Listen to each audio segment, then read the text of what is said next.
Hi, everyone who's just joined the webinar. Welcome to today. We're just going to give it a couple of minutes to let the Zoom room fill up before we get going. You're all very welcome.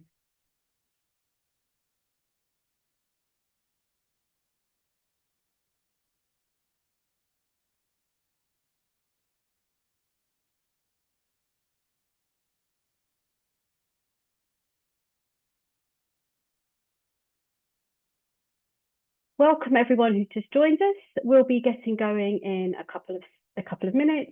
We're just waiting for the room to fill up a little bit more so that everybody can hear everything we've got to say and no one misses out.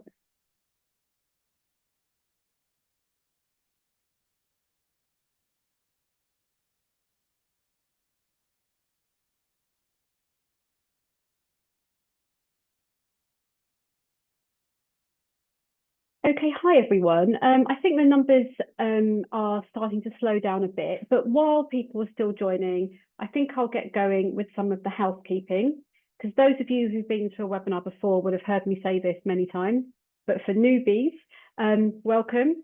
We are recording today's webinar, so if you need to leave early or you get distracted, please don't worry. You'll be sent a link to the webinar recording either later today or tomorrow. We'll also make sure that any resources that we mention during today's webinar will be included in that email, so you won't miss out on anything. Please do use the chat panel to say hi, to exchange tips and ideas from your workplace, because we always like to hear about what's going on in your workplaces so that we can improve the information we give to you. We are taking questions for our speakers.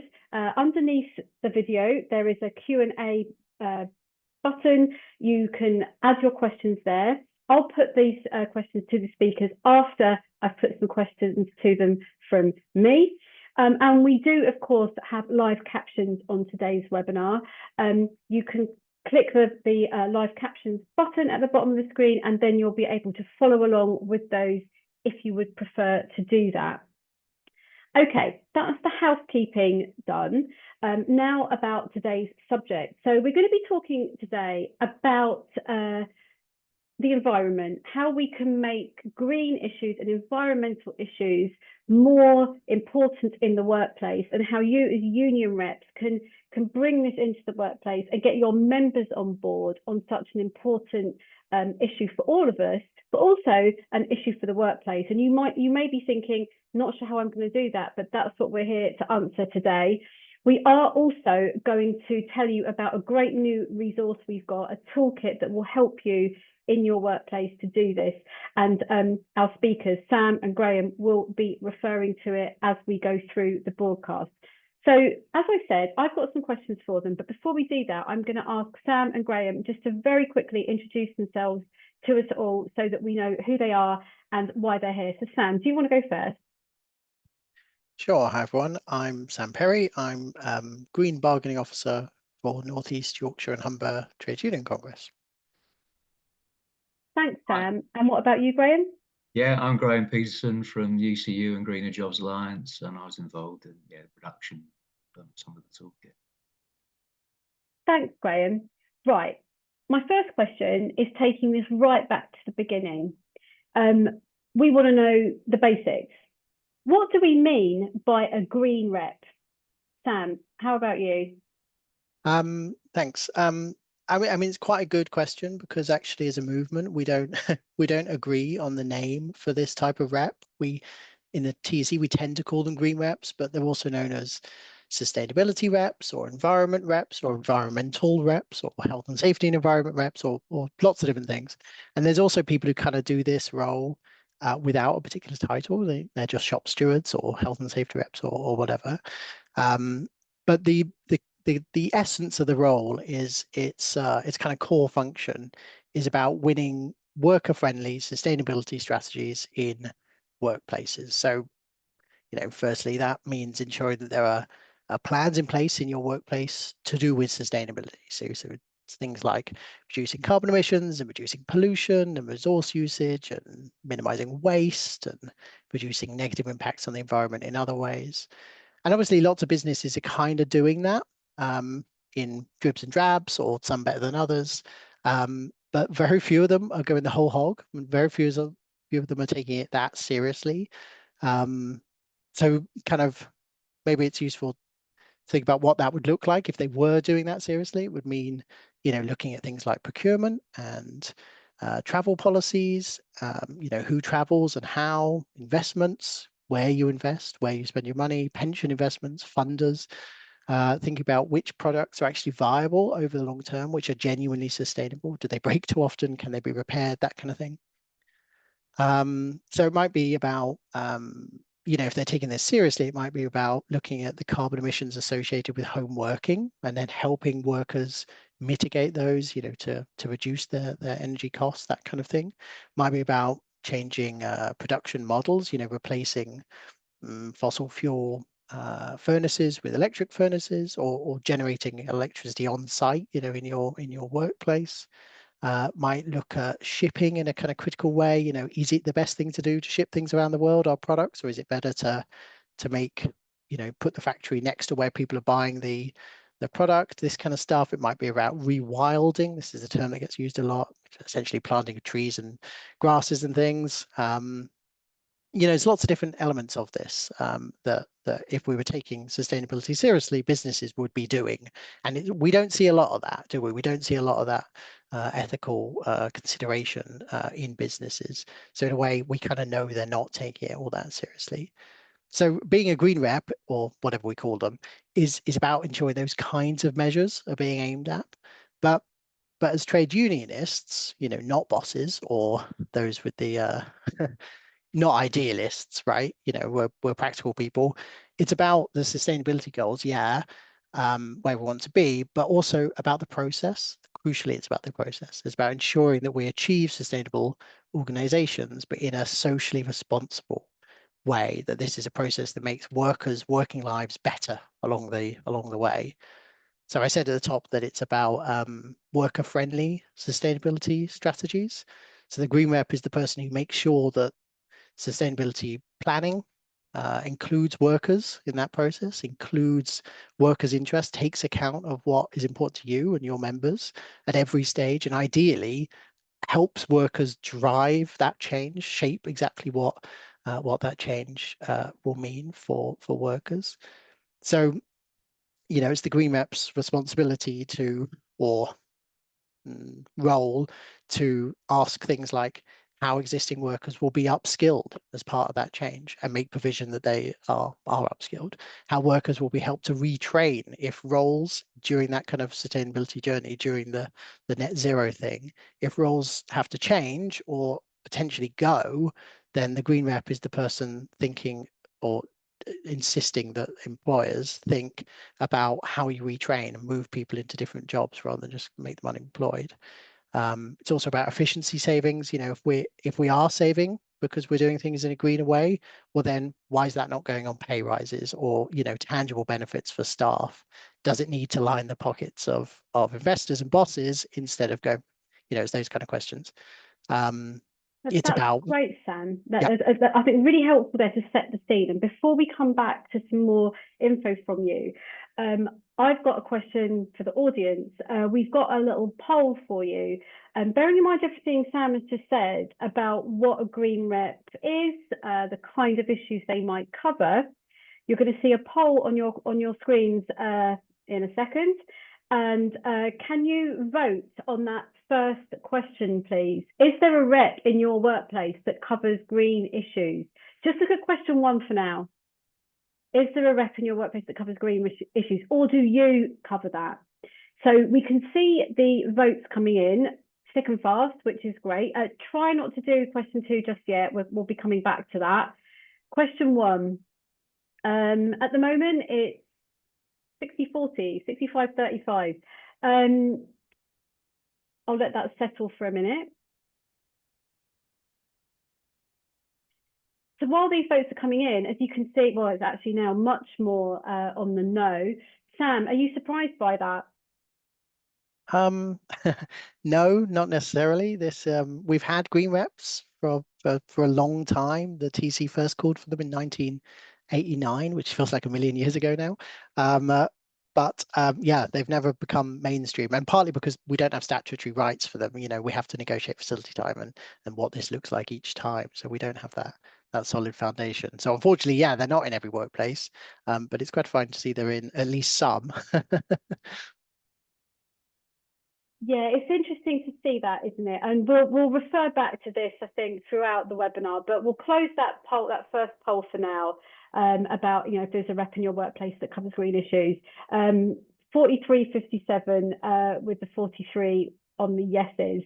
But yeah, we'll definitely come back to that. But my next question for you, Sam, is you've already mentioned that the many things that green reps cover, and some of the questions they might ask about making the best of any changes or that benefit workers, really.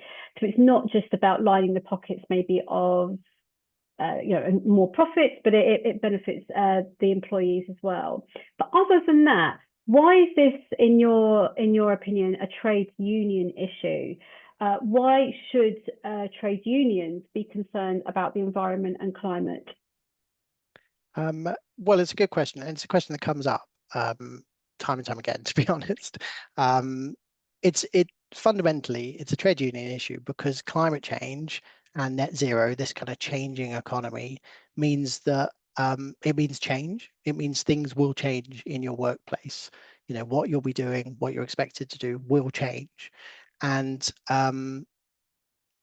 it's an issue for us because I don't think I could trust every boss I've had to be getting on with something this monumental without one of my reps being in the room, without someone being in the room representing workers, or at least having some oversight of what's going on. These are big discussions that are being had, big decisions, and we're, unlike in, say, health and safety or even equalities or certain aspects of, you know, what we do, we're not habitually invited around this table, and that worries me, basically.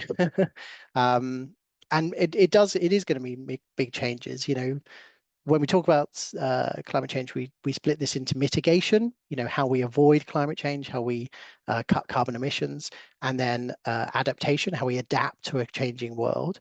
And that mitigation stuff is about like carbon footprinting. So it's about new technologies and streamlining and digitizing and home working and changing, you know, how we do processes. And obviously all of those have or could have implications on what you do. You know, are you going to be continue to be trained up to do the job that you're currently doing? Are you, you know, I mentioned streamlining, we kind of know what that means, don't we? It's a risk there. And so, you know, we just need to be in that room having that conversation. And the same for adaptation. You know, if we're in a warmer world where weather is more volatile, there's more extreme weather events, there's more uncontrolled immigration, there are new native diseases to the UK, there's more political unrest. These are all things that are wrapped up in climate change, and they all have workplace implications, you know, especially for like lone working and travel and policies around heat waves and cold snaps and flash flooding. And if people are working from home, you know, there's power supply issues and all this kind of stuff. And if we're not, you know, our bosses are increasingly having a conversation about what that looks like, and if we're not involved in that, then you know, then we're not going to get good outcomes from that.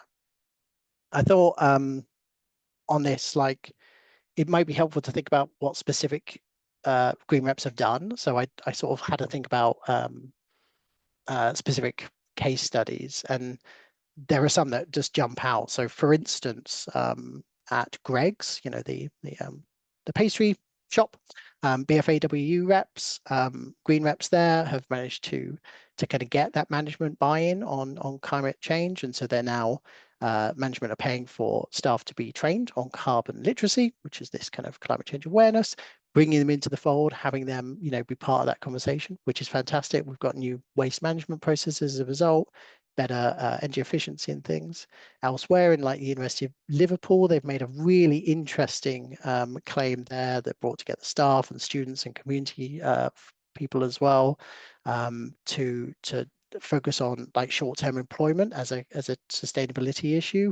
It's not sustainable because it's wasteful and it, you know, people can't plan. And also the idea of like colonializing the curriculum, things that they teach at the university, colonialism associated with extractive. It's very interesting what they've done with that green claim, and they've got a standing negotiation with the employer there to talk about these really far-reaching issues. Elsewhere, in a automotives manufacturer, they won facility time for green reps, which is great. But they've also got this standing union management environmental issues meeting that they have. They've realized that they can go green on the production line, and actually that's improved safety records as well. So it's had these kind of implications.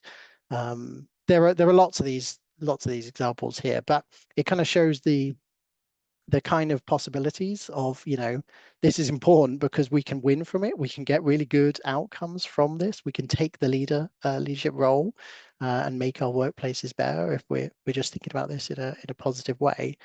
And I think, yeah, I mean, that's the thing. It puts us in the driving seat. It gets us talking about what's relevant, and it allows us to think about the issues and then kind of seize change in the most positive way possible. Thanks, Sam. And I really liked hearing there about some of the examples that you've come across in your work of where reps have implemented these changes in their workplaces and in a positive way, like you say. So you started to touch there on the positives the green reps or whatever we're calling them bring, but imagine that I've never been a green rep before, and I'm really interested in doing it. What are some of the ways that this would help me in my branch or in my workplace? What are some of the things maybe you've not mentioned before if I'm a new rep? Sure. So I mean, yeah, I have touched on some of them, about the future-proofing work and making work better and more rewarding and safer and more socially and environmentally responsible, all that kind of good stuff. But there are also these kind of indirect benefits from having a green rep, from thinking about these benefits, from thinking about this environmental issues, which are worth highlighting. So it's good for recruitment is number one. Climate change is something that a lot of people are talking about, and if we are too, well, it just makes us more relevant. It means that we can better represent our workers who are already talking about this. It's especially true of certain demographics who aren't well represented in the movement. So like young people, for instance, the school strikes from a few years back, well, these guys are moving into employment now. That was really important for them. It was enough for them to essentially strike from school. So, we should be welcoming them into our movement and celebrating that.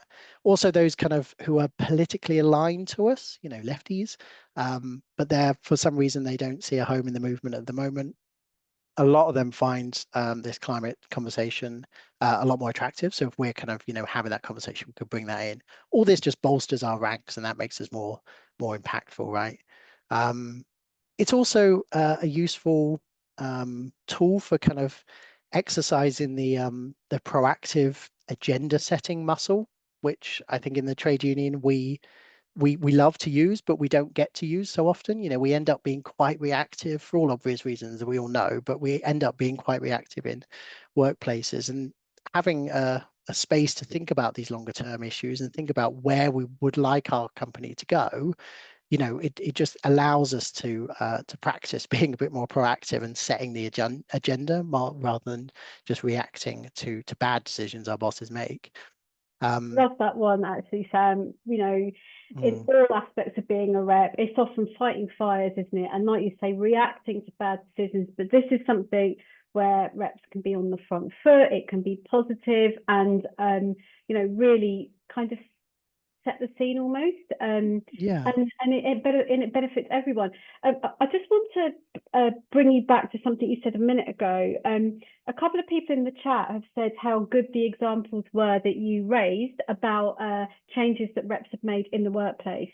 Does the new toolkit include these or other examples about maybe how people did this and methods they could do that they could put into place in their workplaces to make similar changes? Yeah, it does. It's a really practical thing, Amazing. actually. It's a big old document, so it's not one to sit down and read through, but yeah, it's literally how to, and it gives you the resources, it gives you the checklists, the draft motions, the all that kind of stuff, and yeah, loads of case studies. So some of those that I mentioned, but also loads more from a huge variety of sectors. So it's, yeah, really worth for the inspiration alone having a look through.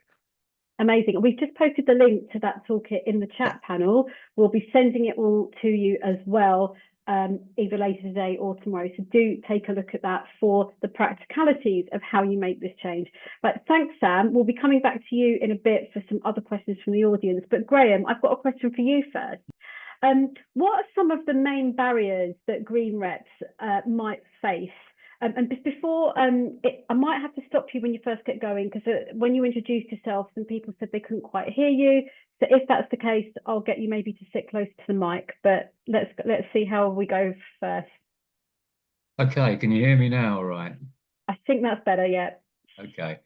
Yeah, well, where do we start then with the barriers? Don't want to be too negative at the beginning, but we've got to be realistic and see where we're currently at as far as this is concerned. And I suppose I could just quickly touch on three I see as being important. The first one is that, obviously we're living in a very hostile political and business environment at the moment, which isn't going to make the task for green reps, whether they're working in their community or at their workplace, any easier to deal with. And that's, of course, ever changing.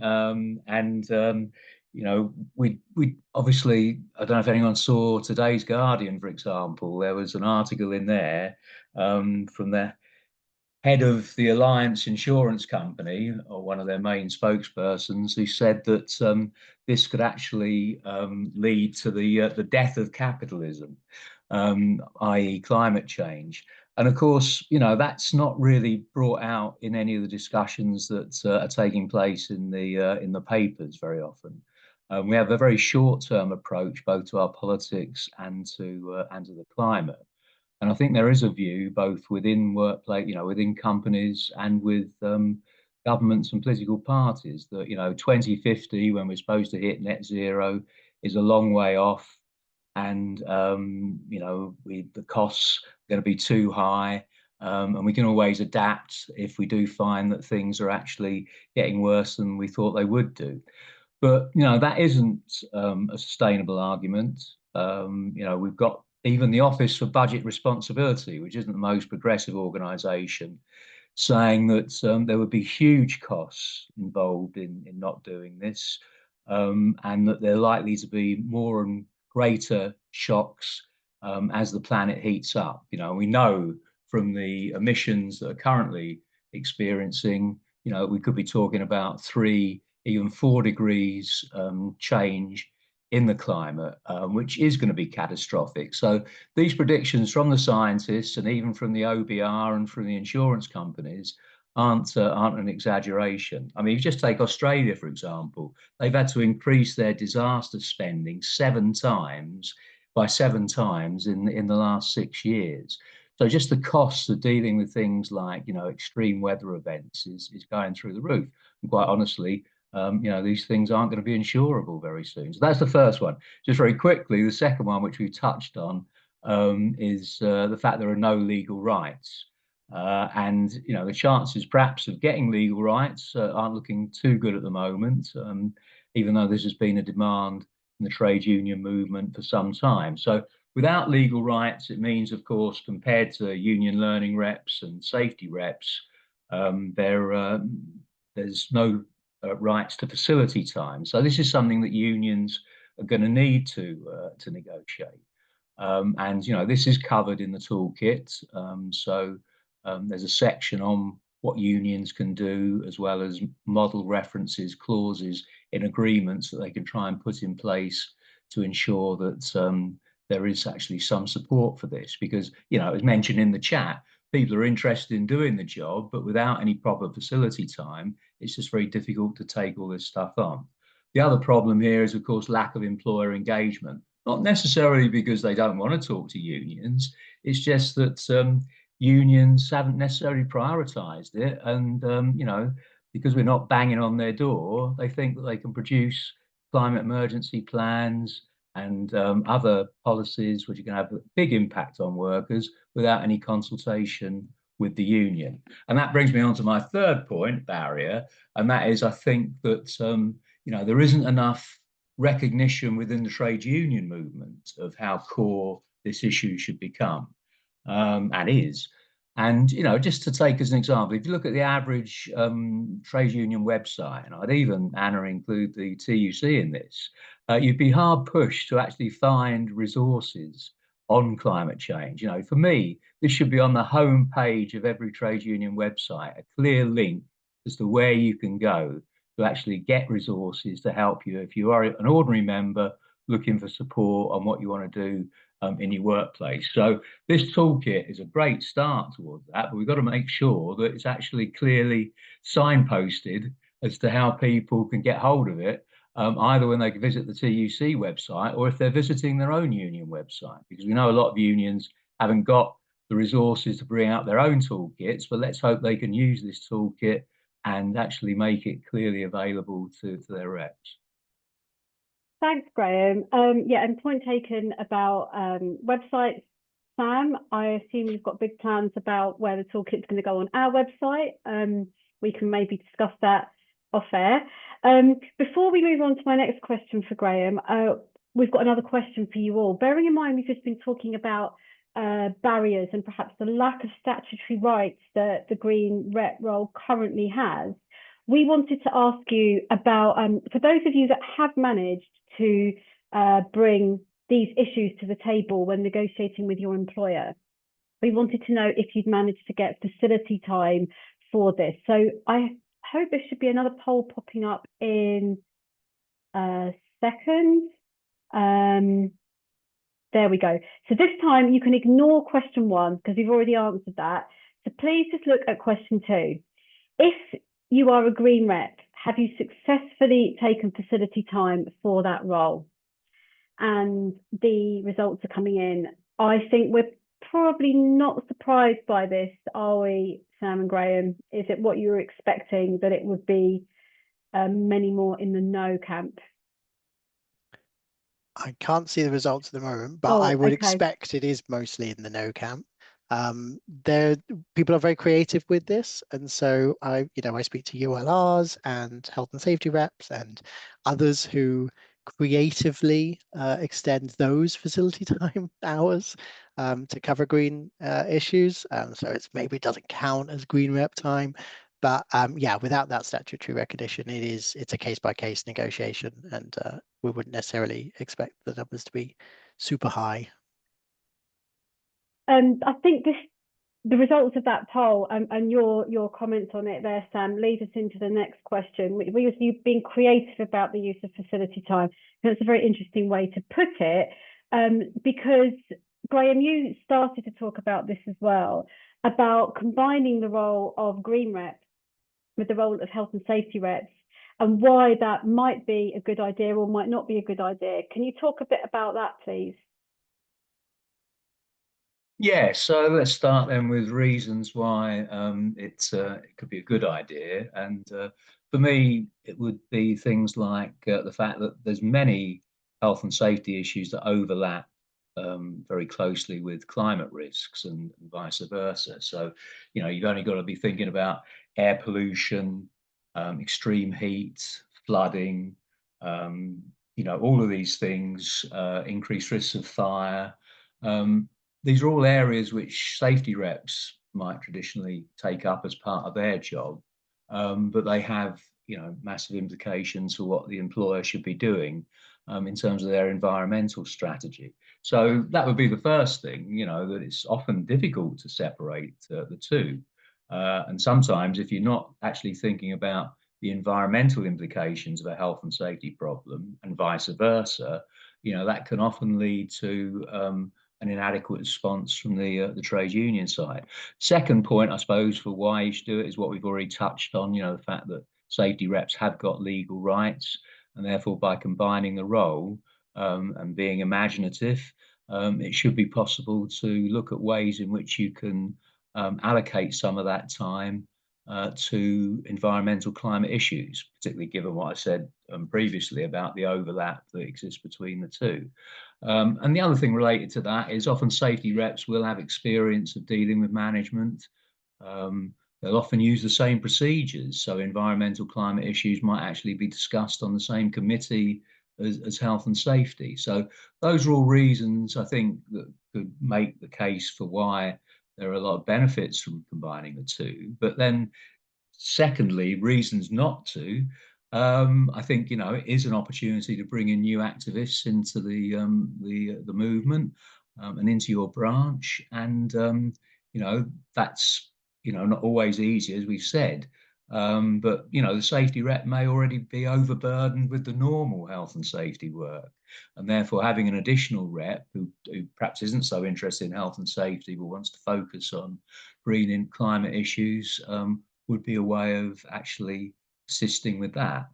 And also, I think another reason for having, you know, a clear person or persons who are responsible for this area of work is to make sure that it's not sidelined. You know, if the safety rep is doing it, maybe they will be spending more time looking with the kind of more traditional, I don't like to use that term, but, you know, the kind of things that are associated with health and safety activity, and perhaps not looking in the more proactive way that you mentioned earlier, Anna, about, you know, what the role could involve if we're looking at climate adaptation and climate mitigation issues.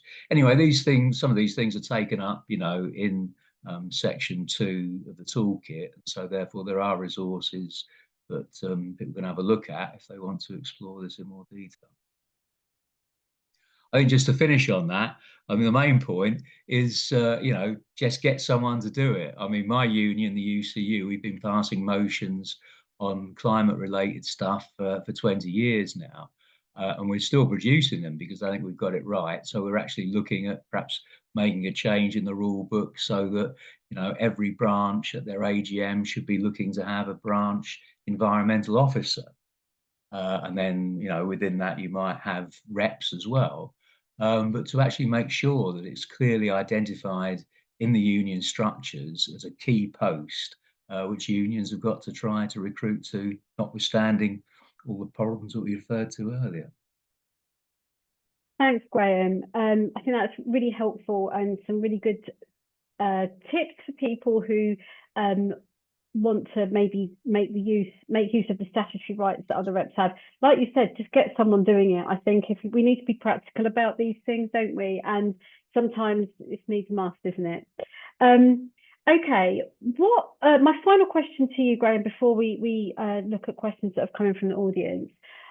What if an employer says to their rep, says to the recognised unions in their workplace that they're not interested because they're already doing loads of stuff in this area? What would a good answer be to that? Well, I think you'd be wanting to say, well, prove it, because, you know, plenty of employers have actually declared climate emergencies and say they've got a climate action plan, and some of them have. But, you know, is it actually being put into practice? And the reality is that, you know, most of the climate action plans that I've seen in both the private and the public sector don't actually match up to what's needed, or what's even, you know, committed to within the plan itself. There are no proper timescales. There's no kind of resources clearly identified to actually implement it. So there is a lot of, you know, what's called greenwash out there, and, you know, it needs to be exposed. I mean, some employers have actually become a bit more honest about it now. They've realised that they, you know, they don't think they can achieve their climate targets because they're not prioritising it. They're getting pressure from the shareholders and the rest of it, and so they're just moving the goalposts. And so now they're actually taking things out of what were previously commitments and saying we can only do this much, and this is our new plan. So any rep who's in the process of actually seeing what's currently out there in terms of policies needs to check that, you know, the goalposts haven't moved on this, and this is just another way of actually trying to dilute the commitments that have been made. So yeah, I think that's an important one. And of course, the there's this principle, isn't it, that if you don't do anything to us without us, and the fact is that all of these things, whether employers are doing anything about them or not, are going to have massive impacts on working life, the working environment. And so unions need to be engaged and at the table. So, that's why, and it was touched on earlier by Sam and yourself, I think, that, unions need to make this a negotiating issue. That's the way in which you can actually force employers to be honest about what they're doing.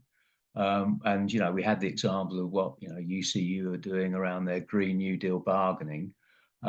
And we've got real opportunities. I mean, I suppose I've talked about barriers and potentially a bit negative, but, there's a lot of good stuff out there. And one of the good things is the TUC motion that was agreed last year, which called for 2025 to be the year of climate action. And so, if we are going to implement that motion across the movement, there's a real opportunity for unions there, both at workplace, regional, national level, to up their game around this and to really make sure that, the COP that's taking place in Brazil, leading up to that and from that, we've actually got, some decent plans in place to actually start prioritising this issue. Thanks, Graham. And on that note, I'll look to questions from the audience in a minute, but I'm going to put our final poll to you all now. It should appear on your screens in just a second. So what one word would you, our audience, associate with green reps or the issue of climate change in the workplace? Think of one word.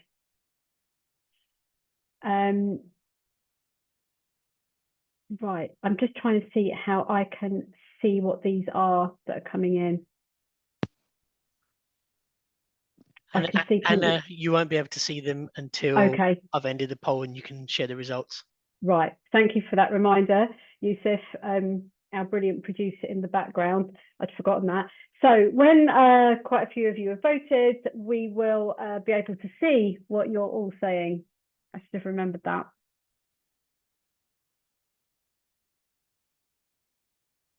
Right, when the numbers stop going up, we'll take a look at that and see what is, what words maybe have inspired you from Graham and Sam's answers.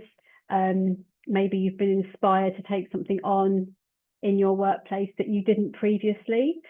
I'm going to leave that poll open. I'll just let it sort of run in the background while we just take a couple of the questions that have come in, because there's one in particular that touches on some things we've already mentioned.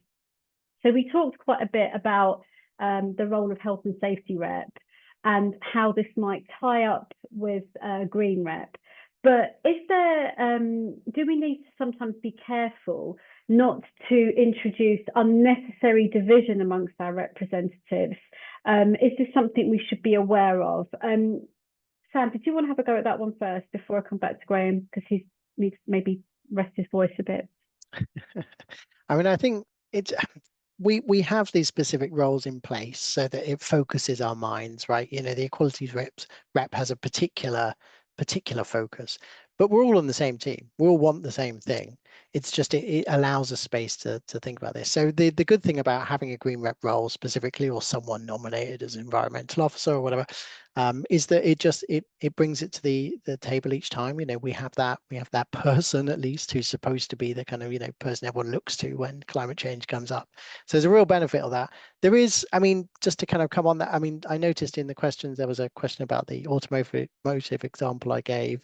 It was at GKN Driveline where they had that really successful thing happen, where they had that environment management, union management environment issues meeting ongoing and things. That was driven by health and safety reps, or health and safety and environment reps, and so it sort of shows the impact of that. But what another example from the book is from Harrogate Council, where the Unison Green Rep won a place on the sustainability strategy team for the council as the green rep, and actually ended up chairing it, and unfortunately left. But the idea there is that they got a budget, they got union priorities being funneled into the mainstream of what the council was doing in terms of its employee strategy. They got all these kind of initiatives done, And that was, but very little of that covered health and safety. You know, it was a green rep. It was a kind of climate change activist kind of position. And so I think those two in contrast show that, you know, both approaches work. There's actually space for both. And, you know, there is actually no right way to do this. Thanks, Sam, and thanks for answering the other question as well about the automotive workplace. And as we said, that and many other case studies are featured in the toolkit that we keep mentioning, and we'll obviously send the link out to you on that. Okay, another question. What about when we've got health and safety issues for workers around climate change? So what I'm thinking here is extreme weather. Too hot or too cold. Now, we've done webinars on both of these issues before, on the workplace being too cold and too hot. We have educational training and resources on these. So it's absolutely a workplace issue. We all know when we have these mini or sometimes not so many heat waves in the summer months in the UK, it can be extremely uncomfortable in some workplaces. Other workplaces have temperature problems all year round. It's not just something that comes in the summer. So I wanted what both of you thought about this. What other active organising can we do around climate change and workplace temperatures? Graham, how about you on that one? Yeah, I think it provides a real opportunity, because I did say that, you know, one of the problems we face is that because climate change is seen by some people as being a distant event, you know, that we don't have to worry about until the end of the century. The reality is that, you know, on a day-to-day basis, workers are often impacted by these things. And so therefore it is much more real. And in terms of organising and raising awareness, there's, you know, to some extent, greater opportunities for reps to start building up membership support for action. And just going back to the previous question as well, it is always going to be possible for divisions to be created, and employers will try to exploit that. So take the example of temperature. You know, there's energy used in controlling temperatures in the workplace. And so the employer might say to the union, well, we want to actually bring down our energy emissions, so therefore we're actually going to reduce the levels of thermal comfort for workers. And, you know, that might actually help from a climate point of view in one respect, but it's not actually going to do much for the working conditions of the staff. So, you know, got to be really careful about, you know, where that approach is taken, because at the end of the day, it might just all be about trying to reduce costs rather than really being interested in the climate or workers. But yeah, I think that extreme weather is going to be more and more of an issue, which provides us with an opportunity to actually get organised around that. And it's one that shows, you know, from a climate adaptation point of view, the real importance of unions to ensure that they've actually got procedures in place that are going to provide protection for their members. Thanks, Graham. We've had another question that you've started to mention there as well, about the links between green and sustainability issues and what we might call traditional union issues: health and safety, working conditions, decent work. I guess, you know, the bread and butter of a workplace rep. Like I said, we've already mentioned some of them. What other ways can we link them? But also, what I'm concerned about is that they don't oppose each other. Have you got any examples where maybe these competing interests have come and bashed up against each other, and how did the reps or the unions in that situation remedy that and solve that problem? Up to you who goes first. Okay, just a quick comment on that. Yeah, I think we've always got to be looking at these kind of linkages, because it helps to make sure that this, you know, is a central bit of union activity rather than just something on the sidelines. And another area which probably we haven't touched on too much so far would be the area of skills. You know, we talked about the overlap between health and safety reps, environment reps. We've also got some workplaces union learning reps, and it's going to be important both in terms of what you call the soft and the hard skills for adapting to climate change, and also changing what's actually produced, then that's going to be something which becomes more and more important. And I suppose there might be some people on this call who aren't just thinking purely about the workplace, but may have a role either on their trades council or on their regional bodies or even national. And clearly, this issue of skills is something that unions have really got to start addressing. The figures that have come out show that this is a huge potential area of job creation, and yet the number of jobs potentially out there, we've got less than half of the skilled workforce needed in order to be able to take up those opportunities. So the skills agenda is absolutely key to this as well. And I would underline that there are elements of this, like there is with any specific avenue of trade union organizing, that are sort of specific to it. So maybe we weren't, planting orchards beforehand, before we sort of started thinking about environment reps. But actually, the reason we're doing that, I mean, partly it's for sustainability reasons, but partly it's to give workers somewhere nice to be on their break. And it's to kind of, bolster that sort of sense that we should be doing something together. It's bolstering that community. It's linking us with our community and making work a pleasant place to be in. So I think there can be a tension between traditional trade union activities and this environment stuff, but I think done well, I think it's a mirage. We're on the same team. This is just a new thing, and at the end of the day, this is net zero is happening. We are moving in this direction. Climate change is affecting our day to day, and it will affect the economy more and more. And so it's something that will increasingly become a more traditional trade union issue as work becomes more dangerous, as the world becomes more dangerous, and as employment becomes more precarious, and as inequality increases, et cetera, as climate change develops. So I think that distinction, come back in 10 years' time, and I don't think anyone will be talking about that distinction as being a problem. I imagine you're right there, Sam. We've got another question I'm going to take. Well, first off, and then we'll see what Sam and Graham think about whether these issues could be incorporated into reps statutory training. So, as many of you will know, you can do your core rep training either with us, with the TUC, or with your union that you are a member and a rep for. It already is being incorporated in some ways.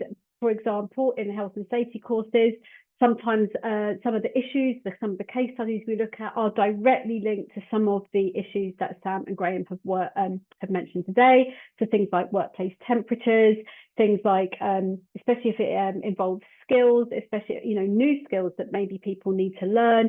These are already covered in health and safety courses or union reps courses. We often ask you during these trainings to bring examples from your workplace that are relevant. So absolutely, there's an opportunity there as well. But I imagine, as Sam says, this is going to become more and more important. It will be something that is brought into reps training at an increasing rate over the next few years. You're both nodding, so you're obviously agreeing with me there. We are seeing this, and across all the individual unions as well. This kind of stuff is leaking into the core courses a lot more. It is worth saying that there are green rep training courses, though, individually, which are really well worth. The TUC has one. We've actually recently revised it, so it's got some really good content in there. But yeah, there are these specific courses which pick up.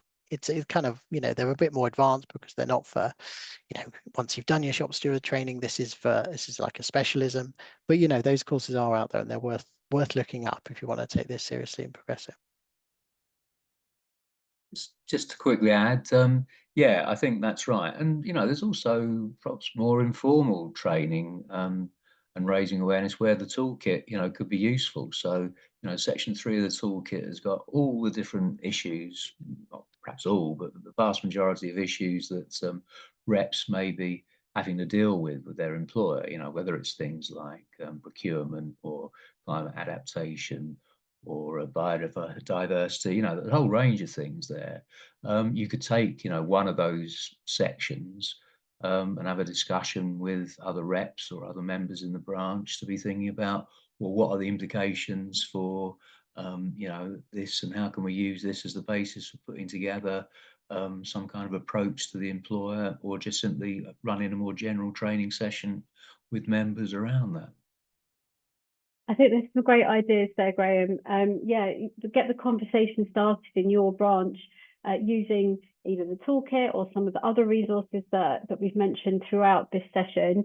I'll make sure that links to the e-learning modules that we've got on workplace temperatures are included, and in the email that we send you all, and the other webinars we've done about too hot in the workplace or too cold, we'll make sure they're included as well.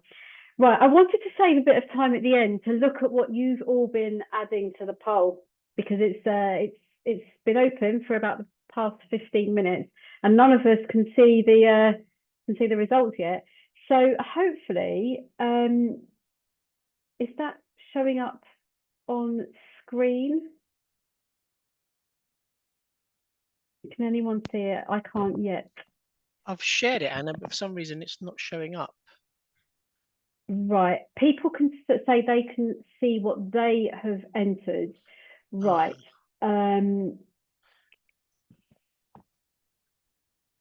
Apologies, all you'll have to bear with us because this is the first time we're actually using this. this particular question. Yes. We are going to right, the poll result is being shown. Right, what we'll do is I'm going to be brave and get you all to post that same word that you put in the poll in the chat so that we can see it. We'll still have the results in our in our records of the webinar, but I want to see what you're all saying. Great. So the words are coming in thick and fast, and they're zooming by. Sustainability, difficult, challenging, urgent. Very good. Action. I love that. Someone put frustrated. So I think what we're seeing here is a mixture of both positive and worryingly negative words. Maybe sort of a balance between the two at the moment. Any thoughts, Sam and Graham, as they're coming in? I know we might have missed a few because they're going by quite quickly. It's a really interesting mix, actually. Yeah, we've got the future-proofing stuff in there. We've got lots of sustainability. The word ignored comes up a few times, that as if people are trying to, and difficult has come up a few times. People are trying to make this argument and are just being pushed back. I mean, it's interesting that comes up a lot. You know, it's employers haven't got the message that this matters for us as well. You know, the future of our jobs is actually something we might be worried about. So it is a challenge. It is, which is also another word that keeps appearing in there. Yeah, I think, you know, things like the words positive, urgent, you know, you mentioned that this is something where being proactive is so important rather than just being reactive all the time. And, you know, we can't rely on the employers to sort this out for us. It's going to need really positive union action, both at kind of workplace, regional and national level and international level. And, you know, I think that this agenda just really needs to be put out there right at the forefront of union action, really. Yeah, thanks, Graham, and thanks everyone for posting your words twice. I think it worked really well in the chat, despite it being quite fast, and it was really good to see what you're all thinking is the situation in your workplace, both positive changes and that you're heartened to make a change and make a difference as well. So we'll soon be signing off, but before we do, I'm going to ask Sam and then Graham, you know, a few words of reflection and a few words to sum up before we say bye on this session. So Sam, over to you. Thanks. Well, thank you for attending. It's great to see so many people and so much interaction there. I mean, I think this is a really important issue. I think there's loads of good reasons to do it, which we've kind of hit on, but it does keep, you know, I do want to underline that the world is warming up, right? It's becoming more volatile, and I'm worried about that. And I think, especially when I look at my daughter and I think what the world will be like at my age, and I feel like, you know, as folk that are interested in the future of, you know, what's best for the working class over a long period of time, what's good for workers, we just can't not take this seriously. You know, we have to be having these conversations and doing whatever we can. That may not be everything, you know, it may not be everything that we can devote it to, you know, devote our whole lives to it. But, you know, if we're not having these conversations, if we're not being part of the conversation in our workplaces, it worries me to think about the world that we will see. So I just want to, yeah, thank you all for being here and encourage you to do everything you can. Thanks, Sam. Well, yeah, just finally from me, endorse all of that, and I suppose just to plea, you know, to use the toolkit. Often these resources get produced and they don't see the light of day or don't really get much usage. But I think, you know, it would be really good to get feedback from people once they've had a chance to look at it and see what they think. And most importantly, because it should be a kind of living document and updated, you know, if you've got case studies of where you have actually taken up this issue, then, you know, any new addition or finding a way to make sure that's publicised. There's nothing like actually seeing some really good examples of local rep activity to kind of instill you with a bit of confidence that something can be done about this. I think that's a brilliant suggestion, Graham. And as I said, we here at the TUC, we always want to hear about what you're doing, what's going on in workplaces. We're going to put an email address in the chat in a minute where you can send any of your stories, any of your inspirational stories, or even if you've made a difference in a small way, we want to hear about it. So it's tuceducation@tuc.org.uk. Send that through to us and we'll make sure that that's shared with Graham and with Sam. We always want to hear that. One final plea from me, we have a website that's a discussion forum for all union reps that you're welcome to join. Again, we'll put the web address in the chat. It's unionreps.org.uk. Join that. You'll be able to post your workplace problems there, get answers to your workplace problems, crucially, get more resources, discuss green issues with other reps. And you never know, there might be a question there that you're able to answer as well. So you can share what you know, share your advice and your experience with other reps. So on that note, we're going to say bye-bye for today and see you again soon for another webinar about workplace issues. Bye-bye for now.